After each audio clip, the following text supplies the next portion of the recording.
Welcome, guys, to How the Frack We Got Here, a show that takes the news and events of the week and try to make sense out of it all. I'm your host, the most Will Buchanan, and on this show, we simply are all about the facts. There are plenty of news stations out there that simply want to do anything short but inform you. Here at How the Frack We Got Here, that's all we believe in. We go up to the left, we go up to the right, we go up to the middle of independence, we go after all sides because there's more than one side of a story to everything. And you need to know it all in order to actually to actually formulate your own opinion. And that's what we try to do here at How the Frack We Got Here. Thanks for listening, and hold on. It's going to be fun. Impact of the government shutdown. Day 29, both sides under growing pressure to end the stalemate with 42 million Americans set to lose food assistance benefits. Jay Bryant is on Capitol Hill for us with the latest. Good morning, Jay.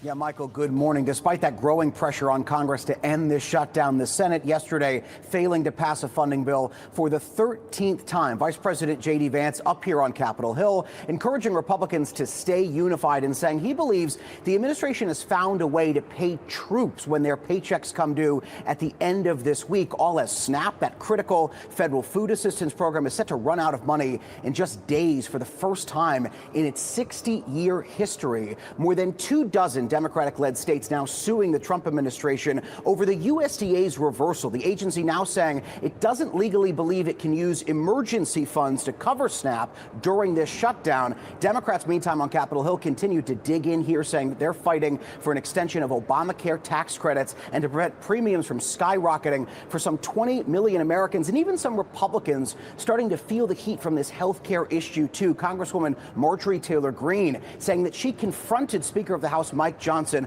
on a GOP conference call yesterday in a heated exchange, saying that she has, quote, no respect for the House being out on recess for the 5th straight week in a row now, and saying she demanded to know what the Republican plan for health care is. Robin. Do you know how bad it is when Marjorie Taylor Greene starts making sense? Have we officially entered hell? I'm just saying. Anyway, today's date, October the 29th, 2025, and this is How the Frack We Got Here. I'm your host, the most Will Buchanan on the Frack We Got Here. We do take events of the week and try to make sense of it all. Before we get started, guys, let you know that we do pride ourselves on being a news podcast. We do cite from only reputable sources with award-winning journalism. We do not do sensational news like Fox News, The Blaze, The Daily Beast, wherever extreme left or extreme right you get your views from. We simply do not do that. We just provide just the facts. At the same time, we do try to watch our professionalism and try to limit our curse words, but words fly. At the same time, we do show things that might be too graphic or too intense for your viewers. So viewer discretion is advised. Aside from that, welcome. Well, yeah, 42 million Americans may be affected because, well, Republicans, being the fact that they have the majority in the House, the majority in the Senate, that they literally have the presidency, they have a right-leaning Supreme Court, they have pushed through major legislation through reconciliation without Democratic support. And yet, when it comes to reopening the government, somehow it's the Democrats' problem. For all those that have been keeping track, guys, it has been 28 days, 14 hours, 43 minutes, and now 47 seconds since the government has been shut down on October 1st. And again, this comes to an estimate, again, a daily cost anywhere between 200 to 400 million, depending on your math. But yes, we are still in the middle of a shutdown. At the same time, SNAP benefits are being affected. And of course, yes, we are getting around the holiday season. And at the same time, here's what you may not know about the USDA, because they do have emergency funds to actually be able to still provide SNAP benefits, because let's be honest, in the middle of a government shutdown, only politicians are paid.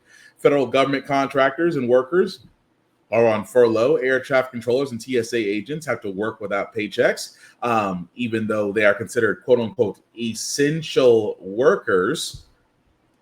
I said essential workers. I have never seen the term essential workers being used so hard, and yet they treat these people like crap. Yet senators and representatives, whether they're Republican or Democrat, are still getting paid through the U.S. Treasury and also bound by the Constitution. Let's think about this for a second. In the Constitution, it does guarantee that representatives and senators and basically all politicians get paid. Whereas those that work for the government, whether they're staffers, whether they work in the federal buildings, whether they are custodians or cooks or however they are, the fact that they are considered part of the government staff, they do not collect paychecks. Yet the people that have the ability to reopen the government do. and I've said it before and I've said it again, if you basically are getting paid to do a job, regardless of your actions, you may not have the incentive to actually do your job because you are getting paid. So again, it seems like a big ass thing of I got mine, get yours. But going back to the USDA for a second, the USADA does have emergency funds to actually help in the event that they need to fund SNAP benefits for people to actually get food. Here's the thing. They have been told by the Taco administration that basically, no. The government shutdown.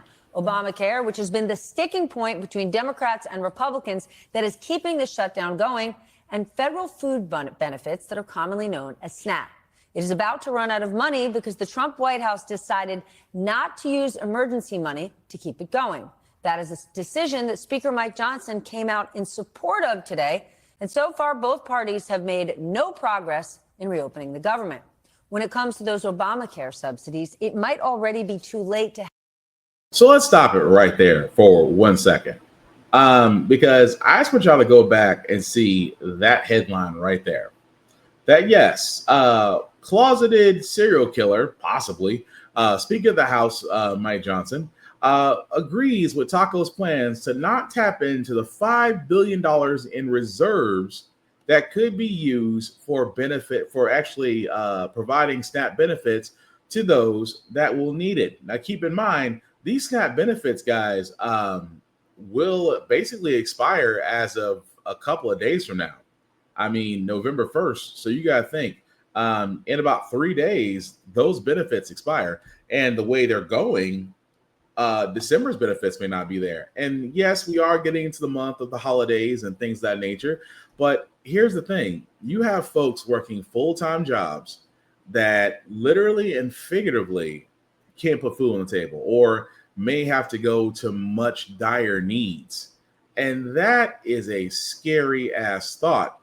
But the fact that the Taco administration has $5 billion in revenue, I'm sorry, in $5 billion in emergency funds, not revenue. I apologize. $5 billion in emergency funding, right? You could use that towards SNAP and be able to make sure that Americans get their benefits. Because I'm pretty sure you've seen on social media, guys, folks out there. Now, some of it is for clout. I'll be honest, some of it's for clout.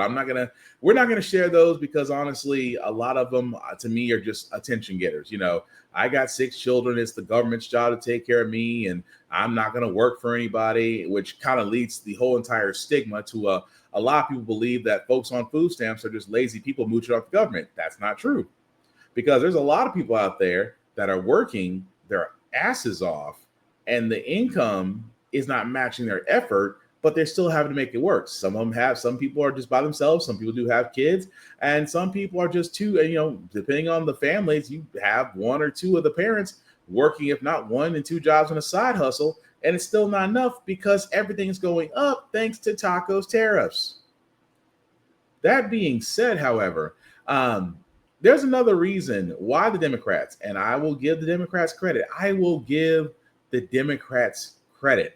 Because they sat there and drew their line in the sand and said, unless you're going to extend the Obamacare benefits for 25 million Americans, no, we're not going to budge. Because the Republicans are just like, well, we just want to reopen the government and then we can discuss it. You're going to reopen the government, then you're going to ignore it. Because I just want to point something out here. Republicans always talk about healthcare. Where's their plan? Even Marjorie Taylor Greene, and I never thought I'd say this, she's screaming, where's the Republican health plan? But everybody should be looking at her like, that's the party you saddled your wagon to. Maybe you should be asking them where the actual, plan is. And I apologize, guys. My camera froze up for a second, so bear with me. But the thing I'm getting at here, guys, is Marjorie Taylor Greene makes sense. And I never thought I would say that. And it kind of hurts my soul a little bit that I said that. But yes, Marjorie Taylor Greene. Sorry, guys. So sorry about that. So again, guys, and I know, bear with me, working on the camera. But it's just crazy, guys, that Marjorie Taylor Greene makes sense. I never thought in all of my time I would be agreeing with her. And I'm not gonna lie, it's a little bad taste in my mouth. Not gonna lie. But that also being said, guys, there is another reason why we are bringing up the fact that the Democrats are basically putting their feet in the sand. And why? Well, Rachel Maddow has a wonderful point about healthcare premiums. If under Republicans, what would happen? Insane numbers. States are now starting to release the actual numbers on what the Republicans' policy changes have done to health insurance costs with this legislation that they've passed this year. This is what the Democrats have been making a stink about. You've heard, like, Democrats are concerned in the shutdown fight about healthcare costs and health insurance, and you think, like, oh, Democrats are always concerned about health costs. That's nice. I care about health costs. I'm glad they're standing up for it. No, it's this specific thing. Look at these numbers from the New York Times tonight. Look at this. This is for the tens of millions of Americans who get their health insurance through the online marketplaces. Look. Based on the newly posted information, meaning the pricing information that's now being posted in multiple states, a family of four making $130,000 in Maine, so you combine the family's income, everybody's salaries, you got to do $130,000, that family would face an increase in their annual health insurance premiums next year of $16,100. That's how much their health insurance premiums would go up. But maybe that's, that sounds like it's a fairly well-off family. And you think, oh, well, maybe that doesn't apply to me. I'm not quite in that kind of a bracket. Well, imagine you're in a couple, you're each 60 years old, and you put both of your salaries together combined, you make $85,000 a year. So maybe one of you's making 40 grand a year, maybe one of you's making $45,000 a year. Combined, your couple's income is $85,000 a year. In Maryland, your insurance premium is going to go up by $13,700. In Minnesota, your insurance is going to go up by $15,500. In Nevada, it's going to go up by $18,100. In Kentucky, the increase for you guys as a couple will be that you are expected to pay an additional $23,700 per year. That is the amount of increase we are looking at in people's health insurance premiums.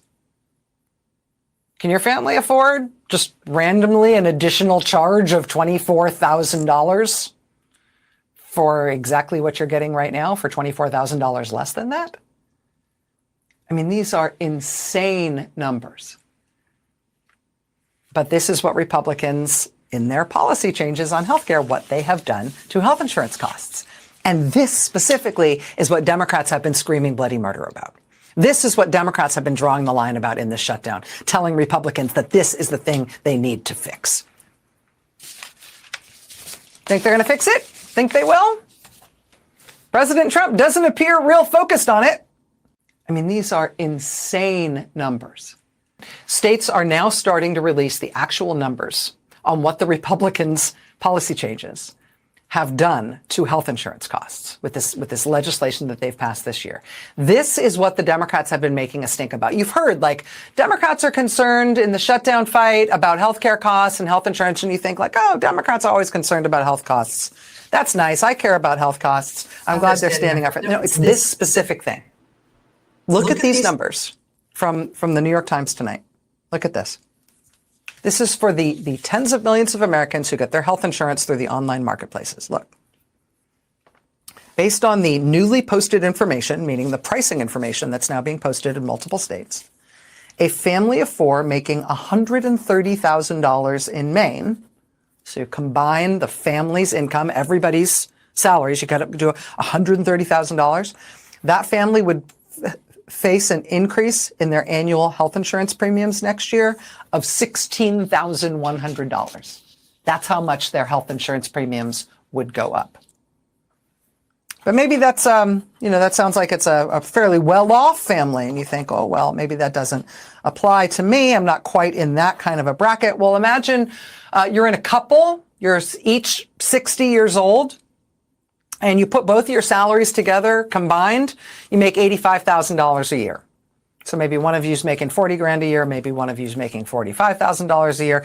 Combined, your couple's income is $85,000 a year. In Maryland, your insurance premium is going to go up by $13,700. In Minnesota, your insurance is going to go up by $15,500. In Nevada, it's going to go up by $18,100. In Kentucky, the increase for you guys as a couple will be that you are expected to pay an additional $23,700 per year. That is the amount of increase we are looking at in people's health insurance premium. And yes, we are back online. Appreciate that, guys, for your patience. But yes, Rachel Maddow has a point. And the reason why I wanted to play that twice is because I need to hit home the fact that if this continues, and keep in mind, the healthcare marketplace is opening next month. The marketplaces, if not, I think someone may be open in some states, but for the majority of the U.S., they're going to be reopening very soon. And health insurance premiums, if not going to be doubled, more than doubled. And asking the American people to pay more for the same health insurance is effing crazy. Asking Americans to pay more for the same health insurance that we're getting is extortion. Legalized extortion. And you know what? Here's my thing. You notice the health insurance companies are not complaining? Of course they're not. Profits are going to be wonderful for them. But I don't see any of the CEOs coming forward and saying, you know what, we need to be more complacent about our customers. Maybe we are charging too much. Maybe we are whining about, paying, being hounded by the CMS, the Centers for Medicaid Services. Maybe we are, passing the buck because we do actually control the drug prices and not the actual drug makers. Maybe we need to stop lobbying Congress to make sure that we don't go to a Medicare for All program. You'll never hear that out of a healthcare insurance company. Not United Health, not Aetna, not Humana. I can keep going down the list. You'll never hear that from them. But at the same time, take this and SNAP and health insurance. And we haven't even got to the jobs report, which, by the way, a lot of companies doing massive layoffs. Like the title of this weekly podcast that we have, we are just one SNAP benefit short of the purge. And I hate to say that, because going back to SNAP and whatnot, food banks are widely popular, even for federal workers, which in this case, the next video shows. In Southeast D.C., this food bank line just for federal workers, you have to have your government ID, stretches around the block. Many furloughed federal employees like Anthony Spite now waiting hours for help. I have children to feed, I have a family to take care of, I have a mortgage to pay. So it's a lot of uncertainty. The Bipartisan Policy Center reports 1.4 million civilian federal employees like Spite did not get paid today. I never thought that I would be in this predicament where I'm in need of assistance. Under a 2019 law, federal workers will be reimbursed at the end of the government shutdown. But that help could still be a long way away, with Congress not in session. How does it make you feel that members of Congress are still getting a paycheck right now? If we're not getting paid, I honestly feel that their checks should be withheld as well. And as food banks face an influx of federal workers, it's scary. The clock is ticking for millions more. With the shutdown, I believe that we'll get double the amount, maybe even triple the amount that we see now. Federal funding for food programs like SNAP and WIC in danger of running dry by the end of the month. To last all the way for the next month, even to cover December, it won't. We will be starving. Our NBC affiliate in Kansas City breaks down what that assistance looks like for the 41 million Americans who rely on the program. I'm Megan Abundis, grocery shopping in South Kansas City. This cart full of staples, some fresh produce, fresh fruit, some meat, and bread represents what the average person on SNAP benefits or food stamps can afford for an entire week. The national average benefit for a breakdown per person per week is about $46 to $74. That's what we've spent here, $48.68 for this cart full of groceries. How you doing, ma'am? You can choose one item. With no end to the shutdown in sight, many now preparing for what could be a long road ahead. What can I do about it? But just keep pushing forward. As they say, push until something happens. The food. So what's crazy about that is that's government workers. And don't get me wrong, there's plenty of food banks around here, and they're going to be taxed. And don't get me wrong about food banks like Second Harvest. I know here in Tennessee we have Second Harvest, and that's a food bank, and there's many others out there. But yeah, think about the fact that they're going to be taxed. Not just government workers, but everyone, because the cost of living is not matching the output of work that we're putting out there. And I'll be honest with you, if you asked me, how do you feel that politicians are still getting paid for doing nothing? You are killing yourself. I mean, damn near busting your ass, and you're in a line to hopefully get groceries to keep keep people in your house or keep yourself fed. How would that make you feel? That guy was a lot better than me. I say pissed. I say, what is the whole point? And I said, I can go with this whole thing of what is the whole point between Democrats and Republicans? Because I can be mad at both sides. But in the event of how the government is ran, I'm only mad at Republicans. Republicans sat there and said, oh, well, we have power. This is going to happen. This is going to happen. This is going to happen. And idiots believed them.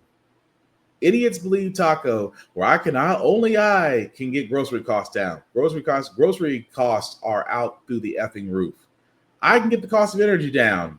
He has killed wind turbines and other renewable energies and increased coal mining, fracking, and drilling and lumber mining. Only I can get, the cost of eggs down. Yep, last time I checked, the cost of eggs is up, motherfucker. At the same time, people believed him because for some odd reason, and I don't mean to make fun of people that don't attend college. There are plenty of people that are highly intelligent that never attended college. But I can only imagine, because it's been statistically shown that those that did not complete college or did not go for higher education usually vote conservative. Whereas those, and again, this is just, it's just, I am paraphrasing, because every time I ask somebody, why did you vote conservative? I ask that all the time. Because the Conservative Party is literally nothing more than a bunch of old white men making sure that corporations and rich people are protected. Hence, why? Who's benefiting right now? Corporations, rich people, those with big businesses. Again, if there's one thing Taco's good at, he's good at protecting people that will gladly donate to him. Even more so, guys, here's another thing that'll piss you off. Because remember Argentina? Where Taco sat there and said, we're going to give $20 billion to Argentina to help bail them out. And this is where Marjorie Taylor Greene must have lifted herself up from the Coke table and said, what? We're doing what? And again, the reason why I bring that up is because, we're about to give them another $20 billion as a rescue plan for Argentina. I sat there and said on this podcast, why are we donating to Israel? I sat there and said on this podcast, I will sit there and say it again. Why are we donating to Argentina? You literally have people, your own constituents, citizens, and workers are now trying to feed themselves in food lines. Whereas, Mr. We don't have the money apparently has $40 billion to burn in Argentina. $40 billion with a B. And I guarantee on the back end, Argentina is very, very grateful. Of course, they're very grateful. We just gave them $40 billion. $40 for private sector to invest in the private sector, which tells you off the bat that there's probably American investors or contractors in Argentina that are about to get a hell of a kickback. That's all private sector is. But that's not the only thing, because again, keep in mind, they can't find, I mean, $5 billion in reserves that we talked about at the beginning of this podcast that they won't fund, that the USDA is not allowed to use because, well, Taco administration says so. Yet they got no problem accepting $130 million anonymously from a donor to help pay for troops during the government shutdown. Think about that. An anonymous person, which again, Taco said, well, I won't give his name. I said, well, that doesn't, well, I mean, that's, well, thank you for narrowing that down. It's pretty much one of your buddies that decided to turn around and donate $130 million to pay for troops. Now keep this in mind. Let's keep a nice little tally of everybody that's getting paid during the shutdown. Senators, Republicans, presidential offices, ICE, National Guard. 5 different people, 5 different groups of people. Because ICE is going to get paid because ICE is too busy being the modern day Gestapo, still trying to round up what they call illegal immigrants. But we'll get in that story momentarily. At the same time, you sent the National Guard to basically occupy democratic cities as intimidation, which we all know that's bullshit. So you got to keep them paid, because we've seen what happens when you don't pay soldiers. They have a tendency of, rebelling, which, again, I bring up the Purge. And I don't mean to bring up the Purge as far as an option, but I'm like, all those things in the Purge movies literally happening right now. And yet at the same time, like I said, we're one SNAP benefit away. And I've always said this on the show too. Not everybody is not rich. All of us are either 1 or 2 paychecks away from poverty, 1 or 2 paychecks away from being on the street. We are. And that just goes to show you the wealth income gap that we really do have in this country. We really do. But really quickly for a second, because I was going to talk about Taco and his ballroom for a second. Remember that $250 million ballroom that he wanted, that he sat there and said wouldn't affect any of the buildings? Then he lied and found out that the entire East Wing is destroyed because he wanted this grandioso ballroom because he believes he's not leaving. So he's making the White House Mar-a-Lago number 2. And we wonder when he sat there and said, well, we're getting donations from various people. And I'm just going to point a few things out here because he did say various people, right? Let's go down the list, shall we? So, tech giants, Google, Palantir, Amazon, and Microsoft. T-Mobile as well. YouTube, which again, this kind of answers the question of what happened on the other side. YouTube paying $22 million toward the Ballroom project as a case, as a part of a settlement case that Taco brought up for removing him from the platform after the January 6th domestic terrorist insurrection. I refuse to call it a riot. At the same time, Palantir is donating $800 million in government contracts. Again, because the Taco administration made them a key player in managing and consolidating data among the American federal agencies. Amazon and Microsoft get hundreds of millions in government contracts. T-Mobile also decided to donate. Also decided to donate to the Taco campaign. But what's so crazy is, and I just want to point this out, that there is, remember Trump Mobile? Remember when Trump tried to come up with those gold ass phones? Anyway, so T-Mobile is basically a link to a Trump organization mobile phone and cell phone company, which again, conflict of effing interest. Now, the company itself isn't run by Taco's organization, but using the president's name as a license. And for all those that don't know, the Trump Mobile network still going on is run on Liberty Mobile Wireless, which is a company that rents bandwidth from carriers like T-Mobile, AT&T, and Verizon. And I can keep going down the list, guys. And that's just a few. That's just text. We haven't got to everybody else. But these are the people. If you think this ballroom is nothing more outside of the fact that it's an eyesore, but it's basically a vehicle for companies to come in and pay their tributes. I hate to say it, but it's true. At the same time, it's amazing. We're seeing all this money go into different areas and aspects, from companies that don't pay anything in taxes, from companies that, benefit from subsidiaries, because Walmart is the biggest subsidiary. Walmart is the biggest recipient of SNAP benefits. You pay your workers so low that they have to go on food stamps. And then guess what? Because you're the only store in town, they have to shop. They have to shop where they work.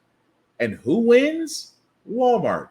The entire Walton family, and you got to think about it, for estimated $433 billion.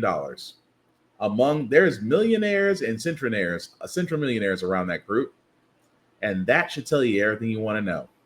But again, I just want to bring up the essential workers thing because that always bugs me about it. Every time I say we love our essential workers. Remember during COVID, oh, we love our essential workers, our nurses, our doctors, our first responders, go down the list. We couldn't appreciate our essential workers enough because we couldn't pay them. And even now, FAA flight controllers, those that work in the towers, those that work in TSA, are now working on a paycheck. Missed their first paycheck after this week. So, guys, all I can sit there and say is, imagine you are working a job that regardless if you get paid or not, you are expected to be there. How's your morale going to be?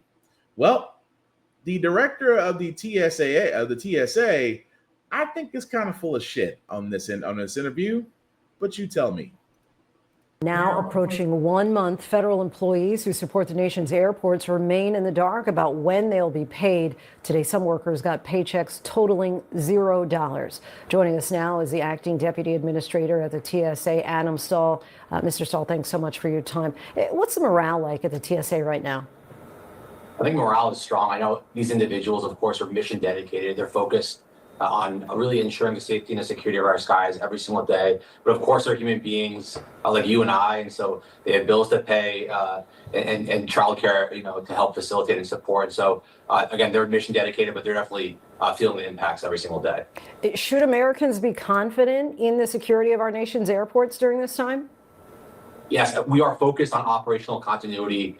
We are ensuring that there's no degradation in security in the slightest. However, we have seen some isolated impacts from a security perspective in terms of wait lines. So there will be, we've seen isolated impacts, to wait times specifically. And if this continues on as the days continue, we expect those wait times to increase. So we're hoping for a speedy resolution to this issue. So how far in advance would you now recommend that people show up at the airport as the government continues to stay shut down?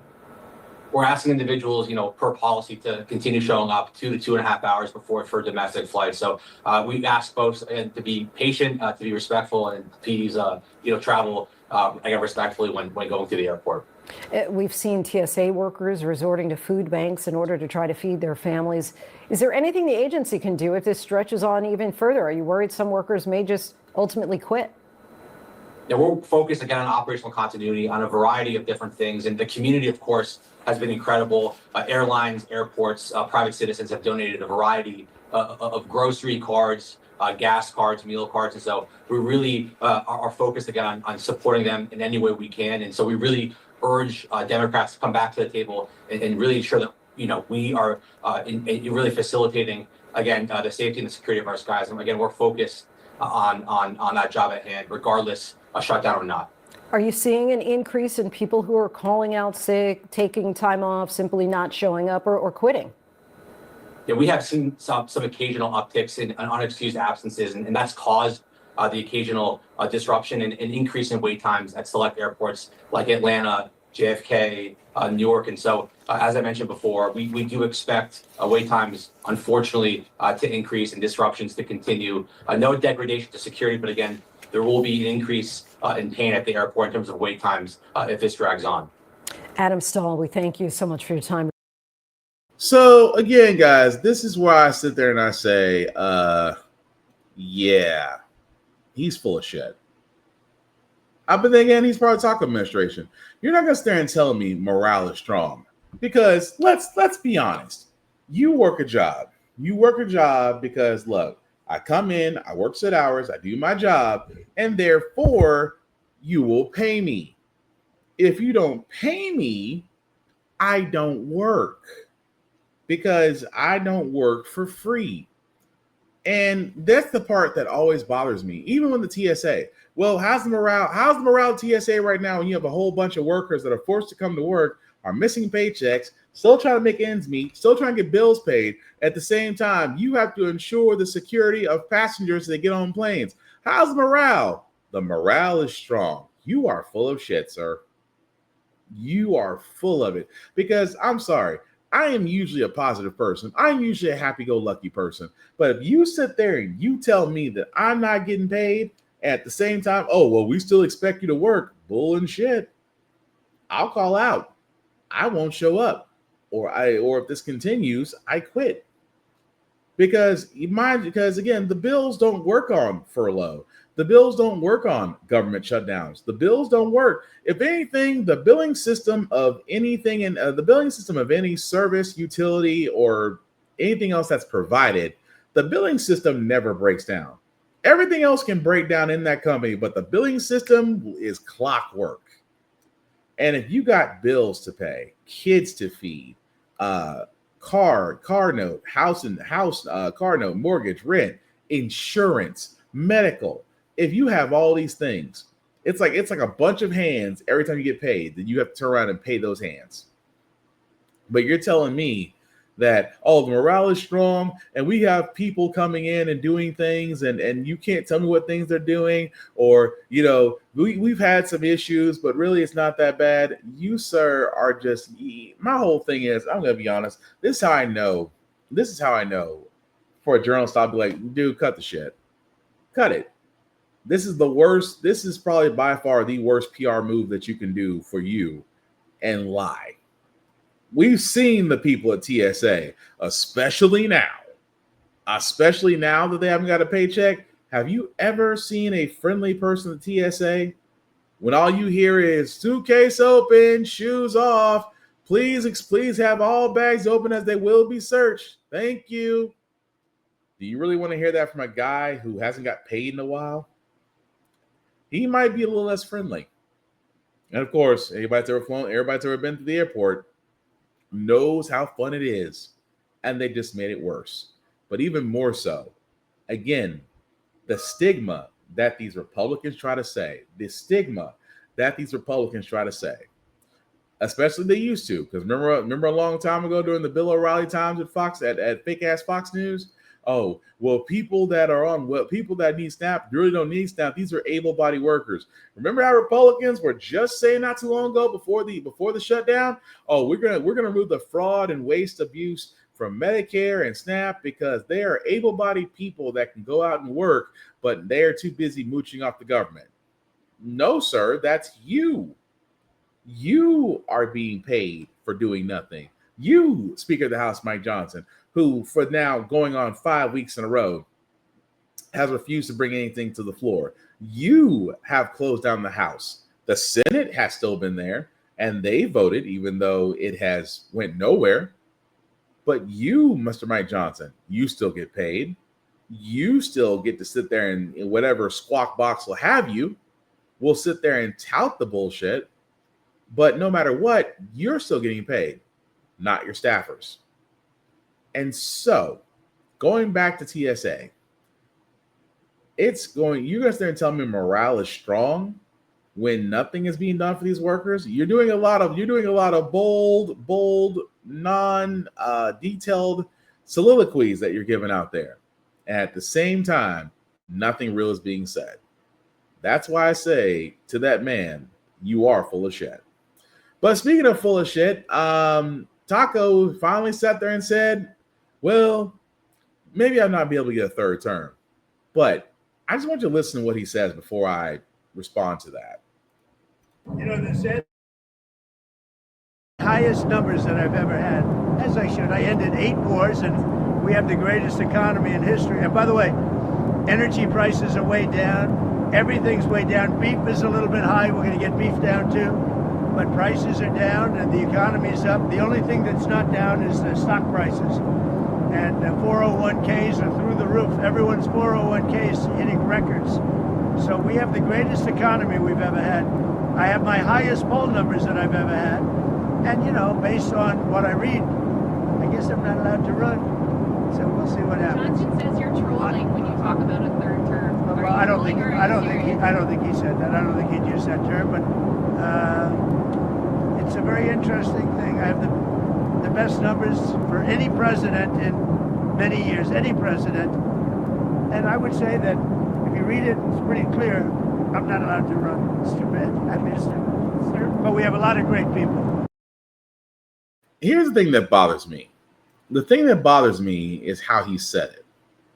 He's really nonchalant. He's like a guy that's never assumed accountability in his life. He's never accepted. He'll accept the praise, but never the blame. And you know, this whole thing of, oh, I ended 8 wars. I ended 8 wars. No, you didn't. We talked about it. Look, let me tell you something. The whole 8 wars bit, nah. Hell no. He didn't do anything.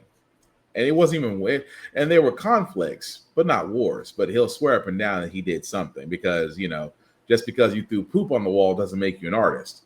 At the same time, oh, the numbers don't look better. No, your numbers are pretty much in the toilet. Oh, the economy. Oh, no, don't use the economy. The economy right now is not your friend. But at the same doggone time, you're going to stand and say, well, I read that I couldn't run for third term, while you have Steve Bannon's racist ass over there talking about their alternatives.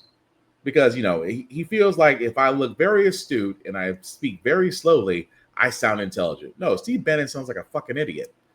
But there is nothing. The 22nd Amendment ensures that no president can run more than 2 terms. And everybody said, oh, well, he could exercise wartime powers and cancel the elections. It will take an act of Congress to do that. The president is not a dictator. The president cannot just simply wave a wand and sit there and say, I cancel elections. Doesn't work that way. He already tried a coup. I don't think he's going to try. The president has already tried a coup once. Don't think he's going to do it again. Also, at the same time, that man basically wears more makeup than a person that crash landed into Sephora. And you can tell, although from what I understand, you know, his health is supposedly great, but he's already gone to go to the 3rd MRI. So what does that tell you? But sticking with Taco for a second, because he is trying, he's trying to appeal. Oh, there we go. He is trying to appeal his New York hush money conviction. Now, again, guys, though, for all those don't remember, he did lose a few cases. Number one, he was found guilty of trying to hide payments to Stormy Daniels because he messed around with a porn star and tried to hide the payments during his campaign election.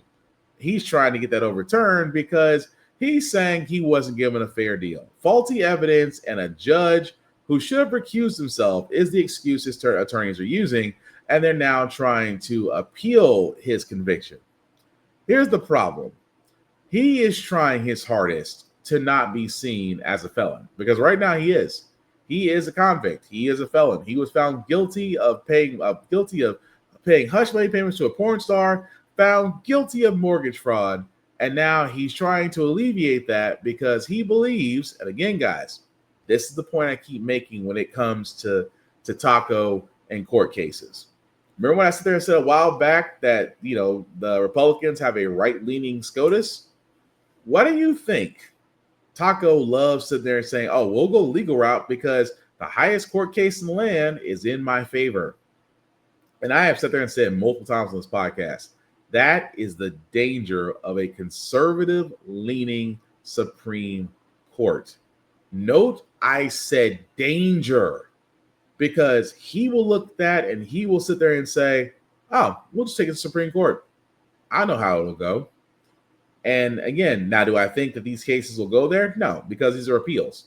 So it'll go to the second circuit court and probably die a horrible death, because he cannot get away from the fact, Taco cannot get away from the fact that he was found guilty, not in one case, but 2 cases.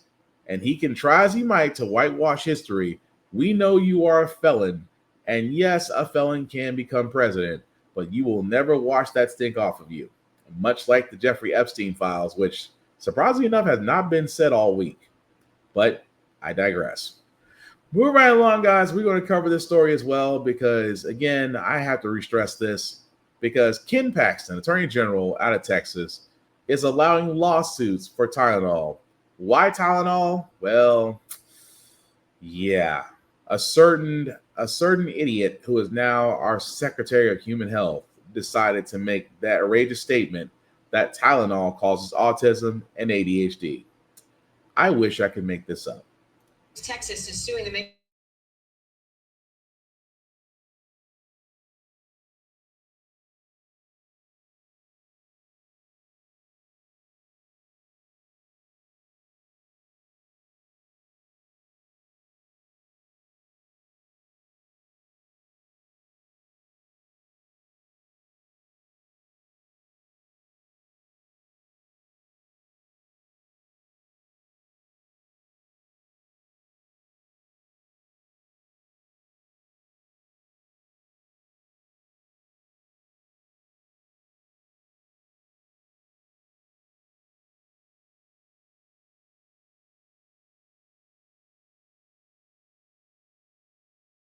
All I can sit there and say, and I think I was muted. Let me try that again because I think we were slightly muted. My apologies. Let's try that again. Texas is suing the makers of Tylenol over an unproven link to autism. The Texas Attorney General says Johnson & Johnson and Kenvue marketed Tylenol to pregnant mothers despite knowing acetaminophen leads to an increased risk of autism and other disorders. President Trump and Health Secretary Kennedy have discouraged pregnant women from taking Tylenol, citing it as a possible cause of autism. As some studies have suggested a possible link, but stopped short of showing cause and effect, and other similar large studies show no link. Now Kenvue is responding in a statement saying, "We will defend ourselves against these baseless claims and respond per the legal process. We stand firmly with the global medical community that acknowledges the safety of acetaminophen and believe we will continue to be successful in litigation as these claims lack legal merit and scientific support." This is the first lawsuit of its kind from a state government. Okay, so look, there's no other way I could say this. If you believe RFK, you're a fucking idiot. You believe an anti-vaxxer, like I said, anti-vaxxers' advice, knowledge, and research belongs in the same area in a library as does Twilight and everything else, the fiction section. Again, and I'll keep this short and sweet. RFK is an idiot. Taco's an idiot. Neither one are doctors. Ladies, if you are pregnant or just in health in general, please talk to a doctor. Please talk to someone that has went to medical school. Please talk to someone that's done their residency. Please talk to someone that is constantly being put in front of boards to be certified. Please talk to those that have actually done the work. Doctors, nurses, nurse practitioners, research scientists, things of that nature. Basically, all those in the healthcare professional field. Talk to them. Please do not listen to a guy that looks like he sounds like he's just one good cough away from getting out whatever's in his throat. Please do not listen to a guy that looks like he's got on more makeup than most of the Kardashian staff, most of the Kardashian women. Again, there's no other way to say this except for the fact, guys, please listen to your doctors. Because, again, Tylenol does not cause autism. It does not cause ADHD. Just pointing that out there. But getting back to ICE, I know we brought them up not too long ago. The modern day Gestapo's in hot water, specifically the chief of the Border Patrol, because, well, something happened in Chicago. But let's talk about the chief first. The top Border Patrol official is in court today over concerns about agents' tactics in Chicago. Agents, including Border Patrol Commander Gregory Bavino, are accused of deploying tear gas despite a restraining order allowing agents to use tear gas only in limited circumstances. Bavino is defending his agents' actions, saying they used the least amount of force necessary. Now the plaintiffs are asking a judge to temporarily ban agents from using tear gas in the city altogether. ABC's Stephanie Ramos is following that story for us. Stephanie, I know you spoke to Bovino. What are you watching for in this hearing today? So we won't be able to hear in real time, but Customs Border Patrol Chief Greg Bovino will be there. The judge wants to hear from him. He's being called in to testify about the tear gas incident last week and overall the use of force that we've seen lately in Chicago. The judge wants to find out if it was in violation violation of the temporary restraining order that restricts but does not ban the use of force against members of the press, clergymen, and activists. And as of last night, the plaintiffs in the case are now asking the judge to temporarily ban the use of tear gas. You've seen the images over the last couple of days. It's been really intense there on the ground. Chief Bovino says that use of tear gas was necessary, but didn't disclose any more details. He says, of course, we'll have to hear his account during that hearing. So we'll find out more later. And I know he was a bit tight-lipped, saying, well, this will play out in court. But what stuck out to you from your conversation with him? Well, he has said that they want to use the least amount of force and in order to apprehend undocumented immigrants. And this is the way to do it, by using tear gas. Of course, there's a video from an incident last week where you can see Chief Bovino. There's a photo of that incident right there. And it seems as though he has a canister in his hand. That's what they'll be talking about today in that hearing. But here's a little bit of that conversation with Chief Bovino. Here's a clip. When we utilize force in law enforcement, and this is in law enforcement in general, as we use force, it's the least amount of force necessary to affect an arrest or to affect the successful outcome of any given mission that we're on. So whether it's the use of tear gas or the use of hand techniques or any use of force by law enforcement, that's that least amount of force necessary to positively affect the outcome of that mission. And that's what we do here in Chicago. So there you can hear him reiterating that same sentiment. They want to use the least amount of force. So, of course, we'll see what the judge says this afternoon regarding tear gas. But this alleged use of force by agents has really become a flashpoint there in Chicago. And we'll see what happens. You know, it amazes me. Whenever you see a law enforcement officer try to explain something, oh, well, we're going to use the least amount of force. You use tear gas on unarmed protesters. Let's stress this again. You supposedly have been emboldened by Taco and Ice Barbie, given unlimited budgets, and even in the middle of a freaking government shutdown, you guys are still being paid to basically be the modern day Nazi police. And you're going to sit there and say the least amount of force was necessary to control the crowd. I wonder how he feels about that, doing that to a children's trick-or-treating parade. Yeah, that happened. This morning, Homeland Security is defending actions taken by federal officers in Chicago over the weekend that sparked outrage from some residents. Tear gas at Old Irving Park right now, our own neighborhood, scaring our children. A Halloween parade for kids canceled after agents deployed what appeared to be tear gas. We were supposed to be standing on this corner with hundreds of families walking around, and we're just being terrorized by ICE. DHS says the agents were acting in self-defense after a crowd started gathering during the arrest of a construction worker who was in the country illegally. I'm gonna throw it right back at you. In another neighborhood, a confrontation with ICE agents turning violent. Go ahead. Angry residents shouting and masked agents making an arrest. Agents deploying a gas canister and moments later pushing a woman to the ground before driving off in a van. Get up, get up. And on Friday, agents were trying to arrest construction workers at a private home. You have no permission to be on my property. When one worker became caught in a tug of war with an agent and co-worker who managed to pull him through a window into the home. Border Patrol Commissioner Greg Bovino tells ABC News nearly 3,000 people have been arrested in Chicago so far since the immigration crackdown started last month. Bovino is due in court tomorrow after this video appeared to show him throwing tear gas last week. So again, I really want him to explain. Your officers decided that throwing tear gas near children because they said the crowd was basically surrounding them. Here's what I gotta say about these people that they keep signing up. We talked about that, a lot of ICE officers couldn't pass a fitness test. We said that a lot of ICE officers are not well educated. We've sat there and said a lot of ICE officers are signing up because, if you got student loans, you'll be automatically forgiven. You're getting a $50,000 signing bonus if you sign up for ICE. So that tells me that ICE is not looking for the cream of the crop. They're just trying to make sure their numbers are big enough to make sure they make it look they're actually making a difference.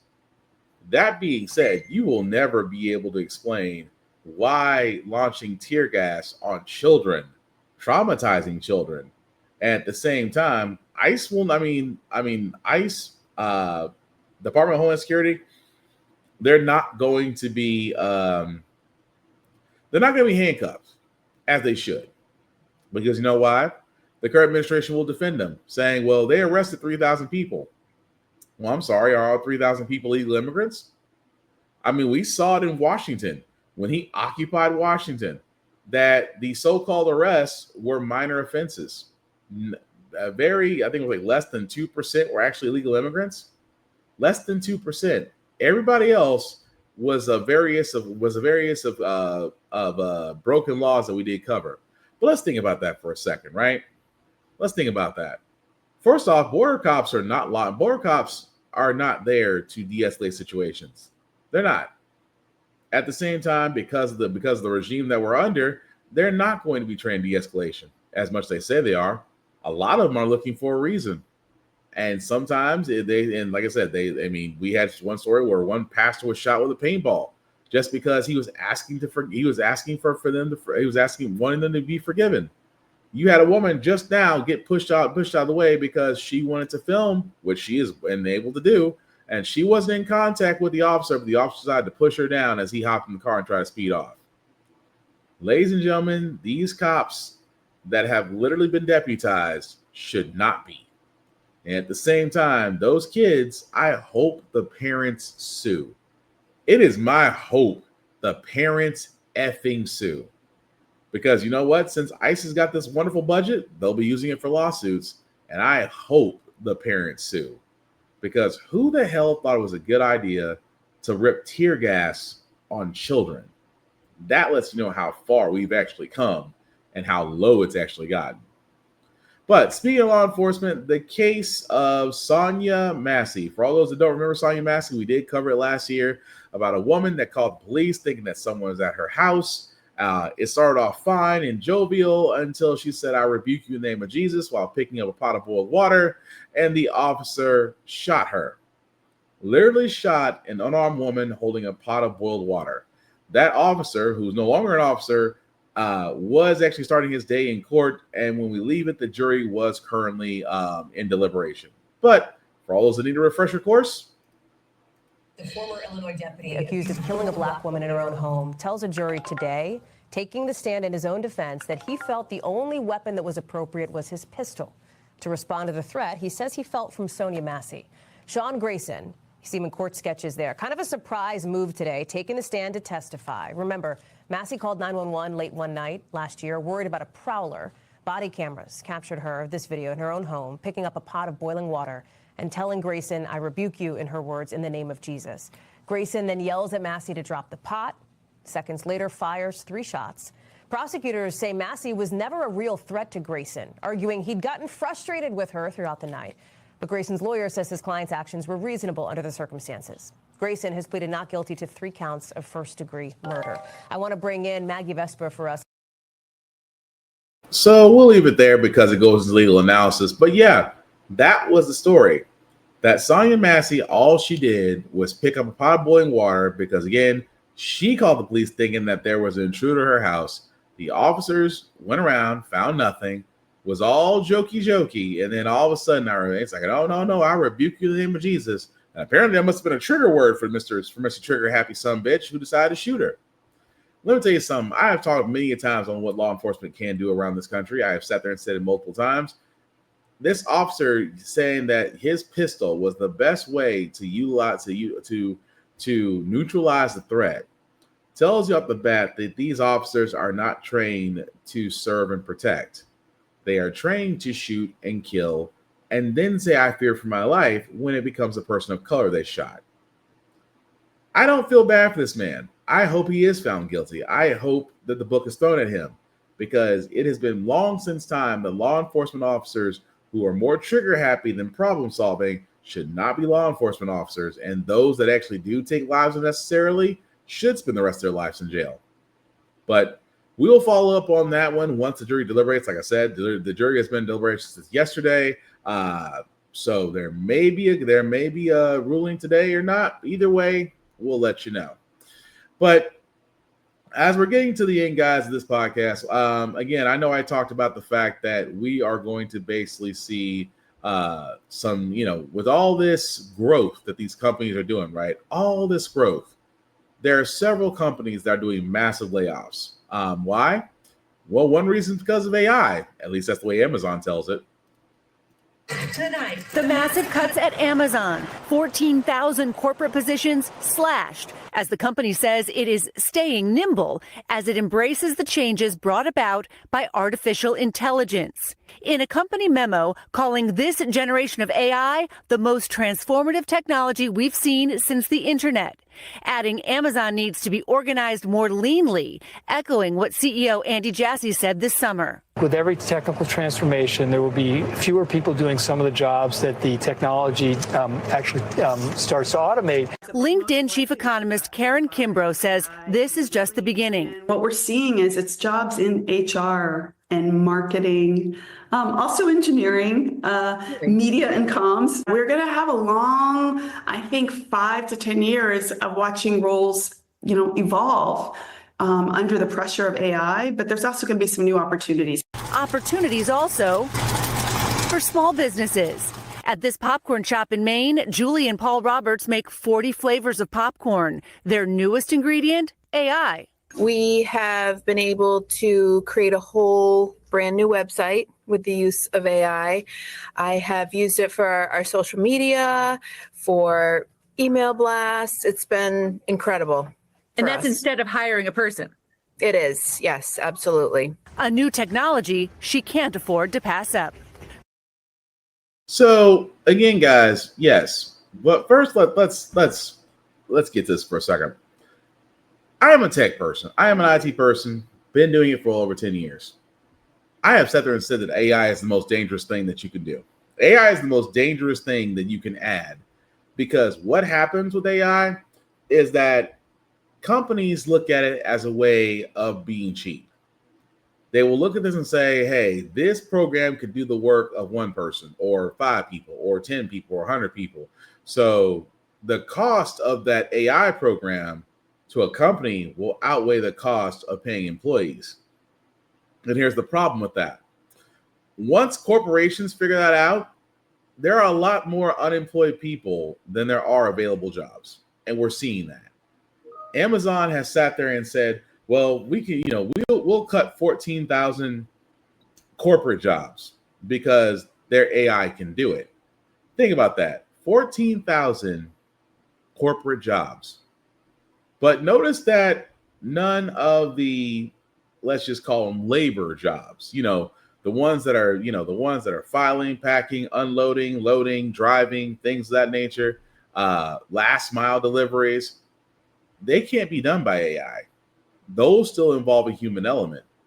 But here's the problem we're running into, folks, is that these sectors, as the economist said, you got to think for HR, for IT, for go down the line, all white collar jobs, I guess you can call them. Those white collar jobs will disappear because companies will sit there and say, hey, we saved, so and such money buying this program, but, we've also seen jobs disappear. I love when they say, well, jobs may evolve. No, jobs will disappear. AI will lead to loss of jobs. And the problem is every company out there is adapting to it. And it's, I want to say it's like the .com bubble back in the 90s, 2000s. I want to say it's the .com bubble when everything was having a website, when the internet was still bright, shiny, and new, and everything was a website. And my thing is that bubble bursted, and we went back to employing people again. Now, can the same thing happen with AI? It may take a freaking while. Like, not gonna lie, it may take a while. But here's what I'm worried about. I mean, because again, this is just in the last 24 hours, guys, because Target is cutting jobs, Amazon's cutting jobs, UPS has been cutting jobs on a weekly basis. I want to say UPS has, as of this year, I think they've cut 48,000 jobs, give or take a number. 48,000 jobs, 34,000 if it's operational positions, and another 14,000 in specific roles being reduction. That includes management. So you got to think UPS, because we talked about UPS last year. Remember with the drivers and these metal trucks are basically coffins in the summertime, and that they actually needed air conditioning in trucks, and UPS fought that along until they caved into the union, and now UPS is sitting there saying, "Hey, we can utilize AI." So what have they done? They've utilized it, and what has happened? 48,000 people since then have had to go find new jobs. Target, which again, Target needs to burn a fiery death for the fact that it doubled down on getting rid of its DEI programs, and now it's in the toilet. Well, 1,800 corporate positions from there is about to be eliminated. Why? Well, because of the fact of dwindling sales, but their new CEO also wants to include AI. Nestle, 16,000 jobs globally. Why? Because, again, they want to include AI. Intel, which, again, put themselves up as the next big bang boom business as far as under Biden and now kissing up the taco's ass. By the end of this year, they would have cut 75,000 jobs. 75,000. And not even counting what Microsoft, because we covered them back not too long ago, where they were cutting 6,000 people from the workforce after all their mass acquisitions. Now think about just for example, that's not even counting the latest one, and I just want to bring this up really quickly. That's not counting out Paramount Skydance, that will slash about 2,000 jobs. So again, think about all these companies that are bringing record profits, and now about to slash anywhere from 1,800 to almost 75,000 jobs in a single year. And yet, it's the perfect storm. It is really and truly the perfect freaking storm. Tacos, tariffs, the introduction of overuse of AI, wage income gap problems, government shutdown, benefits disappearing, people finding it hard to feed themselves and their families. And on top of that, you got to worry about whether or not AI is going to take your job. If not today, then tomorrow. Ladies and gentlemen, we may never, I don't wish the purge, but if there was ever a time that the perfect storm of it may happen, just saying. Because again, it amazes me that and I guess not the fact that I don't wish for the purge, I don't, but I will say this. Those that voted for him, we don't like you guys. We are tired of the finding out part because you decided to do the FA part. You wanted to FA, and now the rest of us have FO'd. And the rest of us are now PO'd. Only because you decided that the red hat was better than the black woman. And again, we have nobody to blame but you. That being said, guys, we are going to go on to our feel good segment because usually on How the Frack we got here, we do cover a lot of things that are doom and gloom. Sometimes make you faith humanity, but hey, it's Wednesday. Tomorrow will be Thursday, as it usually falls Wednesday. We will leave you guys out some good vibrations. We got two stories. I'll do just that. The first one, I always said it best. No matter what, give flowers. Give flowers to those that can still receive them, to honor them, to praise them in whatever they do. In this case, that man takes it literally. Says it with flowers. Maurice Harris is a well-known floral artist and businessman in Los Angeles. Okay. And the owner of Bloom and Plume can't help brightening up people's days with random acts of giving out bouquets. Take a look. Last time somebody gave you flowers? Oh, I buy myself flowers. Oh, you do? Okay, well, I'm going to change that. Here. Aww. When's the last time somebody gave you flowers? I've never been flowers. What? Wait a minute. Here's a big one for you. And there's a little baby girl. Yes, thank you. Men, black men specifically, we don't get our flowers very often, right? Yeah, that's true. But we need to be celebrating. We need to celebrate each other. Don't you think? That's true. For you. Oh, for me? Yeah. When's the last time somebody gave you flowers? Ages. Really? I actually have tattoos of flowers to remind me like I'm worthy of love, you know? Oh, you're so sweet. Oh my That gosh. is so sweet. Gosh. I love that. Fantastic. Making the world a better place. And again, I can't knock that because, like I said, give flowers to people who are still here to receive them. That man sat there and made a point to say, you know what? I'm going to give you flowers, whether or not you haven't gotten them, whether it's been a while, whether you deserve or not. And honestly, I can't give all you flowers, but you all deserve flowers. Except everybody that vote for Taco, you deserve caca.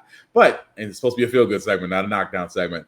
We also got another one as well. This one about triplets from their mother's native of Jamaica, country of Jamaica, and also for all those in Jamaica. Hopefully, you guys staying safe and out of danger because Hurricane Melissa is a massive superstorm. So if you are watching this from Jamaica, and I kind of found that some of y'all do, which I do appreciate, hopefully you guys are staying safe. Hopefully you guys are nice and dry and still able to come out once the hurricane passes. But these triplets may actually not only break barriers, but also make history. Alpine skiing is an individual sport, but the Rivers triplets, Helena, Anaya, and Henry IV, have always had a built-in team. What's it like having two other siblings that are just minutes apart? It has its ups and downs. Yeah. Let's focus on the ups. We're really close. Yeah, We do everything together. Even when it's annoying, we still love each other so much, and we're each other's best friends. A unique bond the 18-year-olds share as they look to become the first triplets to ever compete at the same Winter Olympics. What would it mean to go to the Olympics with your siblings? It would mean a lot. I use my sisters as motivation towards skiing because without them, I really wouldn't be the skier who I am today. I don't want to do it by myself, so I'd rather have them with me. The triplets from New York inherited their love of snow from their parents, who are ski instructors. They were exposed to snow and outdoors before they turned one. She was racing with them in her belly. Helena, Hanaya, and Henry started racing themselves at the age of 5 and have not looked back, with Hanaya and Henry competing in the Youth Olympic Games last year. Now, all three are working to qualify and represent Jamaica, their mom's birthplace, at the 2026 Milan Cortina Olympics. And most folks, when they think about Jamaica, they don't think about alpine skiing. No, they think about running. Track and field. There's also that iconic Jamaican bobsled team immortalized in the movie Cool Runnings. Feel the rhythm. Feel the ride. Get on up. It's bobsled time. But Jamaica did not have an alpine skier in the Winter Olympics until 2022. It's a lack of representation in the sport overall that the Rivers triplets are all too familiar with. We weren't really seeing other athletes of color around us, so that's one thing that we really had to learn how to navigate. And it's still hard, but it's gotten easier as we've gone older. Have you ever felt like you don't belong? Yeah, yes. many times. Yes. Many times, Or but you just brush it off. Yeah. They're also using it as motivation as they look to inspire more athletes of color and from the Caribbean to compete in snow sports. Years down the line, there'll be Nordic skiers for Jamaica, ice skate. I believe it. Do you really? Yes. Do you ever take a moment and you just sort of step back from all of it and you're like, we are triplets on the verge of making an Olympic team in skiing? You do? You kind of step I don't back? know, honestly. Sometimes. I mean, the whole thing's pretty remarkable. Yeah. There are times where you're walking and then you say it in your head, you're just like, wait, this is insane. All right, so now we're all pulling for him. Yes. By the way, their dad, he also told me that he sees this as something bigger than them. The goal here, he doesn't matter where they finish. He said the goal is about opening doors so that in 20 years, we'll see more athletes of color competing in skiing and other winter sports as well. And we also should mention, while the triplets are, of course, focused on their Olympic goals right now, their hearts are with the family and their friends who are, of course, impacted right now by the hurricane down in Jamaica. In fact, they posted a video this week sharing a message of support. Their dad says they've been checking in with them as much as they can. But it's it was cool to see all three of them like training together, working out, but also giving each other grief like siblings do. As only siblings can. And by the way, when I was into Grill Jamaica, that Cool Runnings bobsled is out there on the beach by a bar. You can go get your picture taken with it. So that's pretty cool. Yeah, Carson, we know. But no, I just thought that was cool. I like I said, I'm rooting for them. Like I said before, you think about that. And for people of color, I cannot stress enough that opens doors. And of course, Cool Runnings is really big. For a lot of people, like, Cool Runnings really happened. Yes, it was based on a bobsledding team from Jamaica. Disney may have Hollywoodized a little bit, but it's based on real events. But not to take away from these three wonderful athletes, because I will watch them in the Olympics. At the same time, guys, doors are opening. I mean, we're seeing it not just in skiing, but like I said, speed skaters. I cannot think of that one speed skater's name to save my life. I think she got a silver medal the last time she competed the Olympics. I apologize for not remembering your name. But doors are opening, and that's beautiful, man. That is something that I never thought I would be able to sit there and say, because as doors are opening, we're starting to take over. We're more than just basketball, football, and baseball, folks. We are more than capable, and we should be able to shine as brightly as our parents know us to be. But getting a little teary-eyed thinking about that. We'll root for them, definitely, even though, like I said before, you may be Jamaica, but we still gonna root for you because we root for everybody black, right? That being said, that's gonna do it for this podcast, guys. Thank you all for watching, for liking, for letting people know this is live. I certainly appreciate that. Some shameless plugging before we do get out of here, guys. Shout out to Always Press Record, our APR TV. Why? Because How the Frack shows on their network. You can find them on the Roku channel app or Amazon Fire TV app, along with many other shows that are there as well. But definitely check them out, guys. You will not be disappointed. Also, BlurStation.com. You've heard me talk about Blur Station a lot, guys. It is a streaming site with content made for us, by us, to enjoy. They literally just had a reveal of one of their shows that they actually will be exclusive to on Blur Station. You want to find out about it? Go to BlurStation.com and check out what's there. Also, if you do want to sign up, it is $10.99 a month to stream Blur Station. $10.99 a month to stream Blur Station, and Blur Station streams on all smart devices. Again, you will not be disappointed. Also, How the Frack We Got Here can be found on YouTube. Literally, guys, if you type in How the Frack We Got Here podcast, I am the first thing that pops up. Please like, share, subscribe, hit the notification button for every time we do have a live show or we do have a show added. And again, none of this cannot be done without you guys. So please help me continue in the mission to inform, to get you past the BS, to get you informed, to get you involved. Definitely like, share, and subscribe.